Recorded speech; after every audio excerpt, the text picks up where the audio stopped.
Brock, you kind of touched on this a little bit with your last answer, but given what you've gone through the last year or so, I wonder if it changes your outlook on life in general, not just to fighting. Have things changed in your life because of what you've gone through? Yeah, I laid in the hospital bed for over 2 weeks without any food in my body. I couldn't put any food in my mouth. I lost 42 pounds at that time. The doctors didn't want my stomach to do any work, so they fed me intravenously. I had 2 PICC lines, one in my right arm and one in my left. And to wake up every day, to being on all them drugs and not being able to put any food in your mouth, yeah, you definitely take a different approach on life. You realize that there's nothing more important in life than your family, and you really find out, who your friends are. When you're laying, I felt like I was on my deathbed. I really did, because I was very sick. This illness, it kills a lot of people, and it's one of those things that I never even knew I had. So at the time, I wasn't sure if I really wanted to fight again. It was, everything was in the air, because I'd lost so much weight. I thought I was going to have a major surgery and have part of my colon removed, and that would have been a 2-year process for me to even come back on. So I really feel like I'm a cat with 9 lives. I've got, I think I got about 8 left. Okay, we'll move next to Dave Meltzer with Yahoo Sports. This is for Brock. Brock, what difference in training? Obviously, Frank Mir and Shane are entirely different fighters. So, what have you done in training? Different to prepare for Carwin's strengths.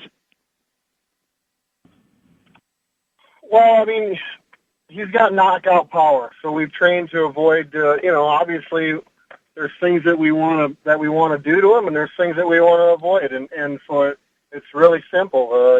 He's got a heavy right hand, and he's a strong guy.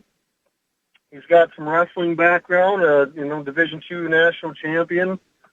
He's a credible guy. So, I mean, we just prepare for a guy that I just told you, So, I mean, it's been fun, and the good thing about it was it's not hard to do. I'm already surrounded with these guys, with the Cole Conrads, Chris Tuchscher, John Madsen, Marty Morgans, Tommy Rollins, guys with great, and good wrestling credibilities. Randy Couture, So I mean, it's been a fun camp. It's been grassroots wrestling, heavy hand, ground and pound, and obviously working on a lot of jiu-jitsu. It gave me a lot of time to train. I've been training since January, so I've been able to bring all these different guys in at different times, and it's been really fun and refreshing. When all this was possibly taken away, and you had to really take a look at what the next phase of your life could look like, when it was given back to you, did it give you a new, a renewed appreciation for it, and how much and what are you looking forward to come fight night? Just to get in the octagon again. I mean, it's there's very few places in this world that